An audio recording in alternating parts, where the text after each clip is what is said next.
சற்று முன்னர் இதே கேள்விக்கு நான் விடையளித்தேன். மீண்டும் கூறுகிறேன். 8ஆம் தேதி மாலை 6 மணிக்கு கூடிய எமது கட்சியின் உயர்நிலை குழு கூட்டத்தில் எடுத்த முடிவின் அடிப்படையில் 9ஆம் தேதி மாலை 5 மணி அளவில் செய்தியாளர்களை சந்தித்து வெளியிலிருந்து எங்கள் ஆதரவை நல்குகிறோம், நிபந்தனையற்ற ஆதரவை வழங்குகிறோம் என்று அறிவித்தோம். அப்போதே சொன்னேன், அமைச்சரவையில் இடம்பெற வேண்டும் என்கிற கருத்தும் உயர்நிலை குழுவில் முன்வைக்கப்பட்டது. குறிப்பாக கட்சியின் பொதுச் செயலாளர் ரவிக்குமார் அவர்கள் அந்த கருத்தில் மிகவும் உறுதியாக இருந்தார். ஆகவேதான் 9ஆம் தேதி பகல் 12 மணி அளவில் மீண்டும் நாங்கள் கூடி பேசுகிற சூழல் உருவானது. இறுதியில் வெறும் ஆதரவை மட்டுமே நல்குவது, அமைச்சரவையில் பங்கேற்பதில்லை என்று முடிவெடுத்துதான் அறிவித்தோம். அமைச்சரவையில் பங்கேற்பதில்லை என்கிற நிபந்தனையற்ற ஆதரவு என்கிற அறிவிப்பை வெளியிட்டோம். இப்போது ஆதவ அர்ஜுனா அவர்கள் விடுதலை சிறுத்தைகள் கட்சிக்கும் இந்திய யூனியன் முஸ்லீம் லீக் கட்சிக்கும் வெளிப்படையாக ஒரு அழைப்பு விடுத்திருக்கிறார்.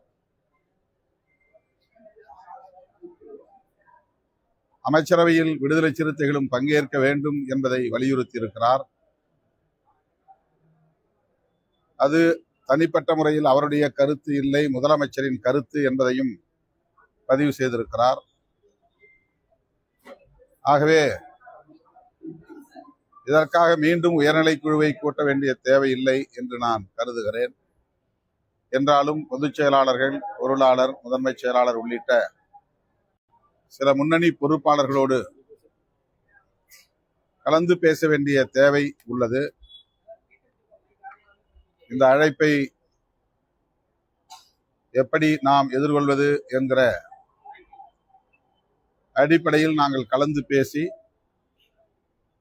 விரைவில் எங்கள் முடிவை அறிவிப்போம்.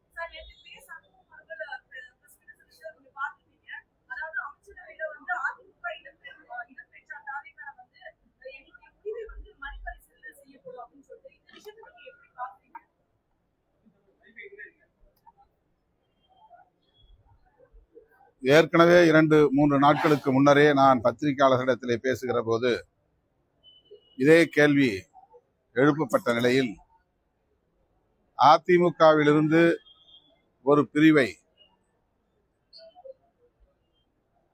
வரவேற்கக்கூடிய வகையில் அவர்களுக்கு அமைச்சரவையில் இடம் கொடுப்பதாக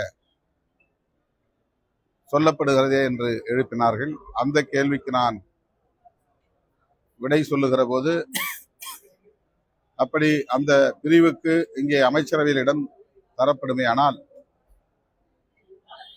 எங்கள் ஆதரவு நிலைப்பாட்டில் மறுபரிசீலனை செய்ய வேண்டிய சூழல் உருவாகும் என்று 2-3 நாட்களுக்கு முன்னரே பதிவு செய்தேன். தற்போது அத்தகைய முயற்சி ஏதும் இல்லை என்ற தகவலும் கிட்டியிருக்கிறது.